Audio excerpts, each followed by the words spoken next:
Bom dia a todos! Hoje nós temos nossa aula de língua portuguesa e nós vamos dar continuidade à questão da poesia. Nós já introduzimos na aula 1, agora nós vamos detalhar um pouquinho mais, falando sobre estrofes, falando sobre versos. A professora Adriana já falou sobre isso no comecinho lá do ano e agora nós vamos retomar. Na folha 2, eles estão pedindo para a gente ler uma receita poética. A gente sabe que receita, o que é receita? Não é um caminho que nos dão para a gente chegar a um determinado objetivo? Por exemplo, se eu quero fazer um bolo de chocolate, eu tenho um caminho para o meio da receita. Se eu não seguir a receita, o bolo não sai, não é? Então, no exercício 1, eles vão pedir para vocês escreverem aí o que é receita. Que gênero textual é esse receita? E sobre o que poderia tratar um texto com esse título? O que vocês acham que é uma receita poética? Imagine. Aí logo abaixo vocês vão ler o poema Receita de Espantar a Tristeza, da Rosiana Murray. Vocês já conhecem, nós já lemos textos dela. Vocês vão ler, se preciso leiam mais de uma vez, porque é poesia. Se atentem ao final de cada parte do texto, tá? Prestem bastante atenção. E no número 2, vocês vão escrever embaixo, vocês vão comparar o poema com o que você imaginou lá no começo. No começo você imaginou que era uma coisa, é isso mesmo?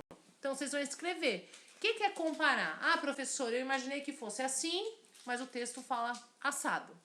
Entenderam? Aí vocês vão escrever na folha 3 a resposta de vocês. E no exercício 3 da folha 3, vocês vão responder. O texto lido é uma receita? Vocês acham que é? Vocês acham que não é? Escrevam. Por que esse título foi dado ao poema, depois que vocês leram e interpretaram? O que vocês acham? Número 4. Você se lembra do que é verso? Do que é estrofe? Então, verso vocês sabem que é cada linha do poema. E estrofe é o conjunto dessas linhas. Nós já estudamos isso. Então, eu vou voltar lá no texto no próximo slide, eu vou explicar e aí vocês vão responder.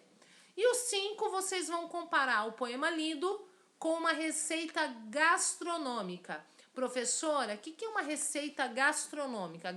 Gastronomia vem de comida, de alimento. Então, uma receita de comida. Eu tenho uma receita de remédio que o médico fala lá, tome 3 vezes ao dia.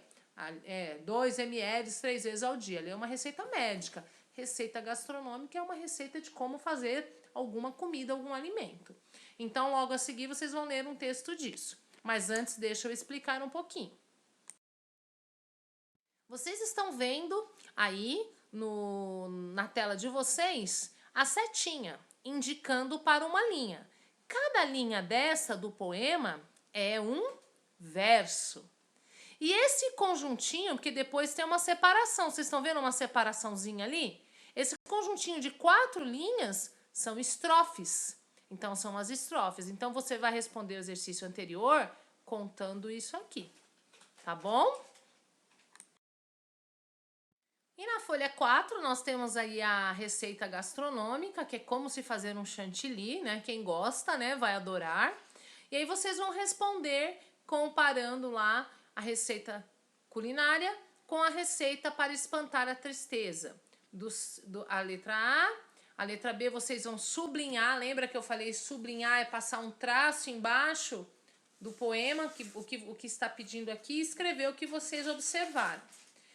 E o C, vocês vão relacionar a receita chantilly com o poema. Receita de espantar a tristeza. O que é relacionar? O que as estrofes do poema podem simbolizar? Então, leiam de novo e entendam um pouquinho. Relacionar é falar, olha, a receita chantilly é assim e a receita para espantar a tristeza é assim. Ok? Na página 5, agora nós vamos analisar o quê? Nós vamos analisar as diferenças do texto. Então, tem 3 pontos aí que a gente vai ver como é na receita para espantar a tristeza e como é na receita de chantilly. E vocês vão escrever. E logo embaixo, vocês vão procurar no poema com rima, que é receita para espantar a tristeza, as palavras que têm sons semelhantes, ou seja, palavras que rimam. Nós já aprendemos isso. Rimam no final de cada verso, tem a rima das palavrinhas que combinam. Vocês lembram quando a gente fez a música lá, Em Busca da Paz, que nós mandamos para a Prefeitura de Suzano? Não fizemos com rima? Nós não rimamos palavrinhas, uma grudada com a outra? Por exemplo, no final do verso tem uma palavra amor. Amor termina com or. Aí a gente continua lendo. Lá no quinto verso tem dor. Então, amor rima com dor. São as últimas palavrinhas do poema, de cada verso. Tá bom? Então, vocês vão procurar e vão escrever aqui no exercício 6.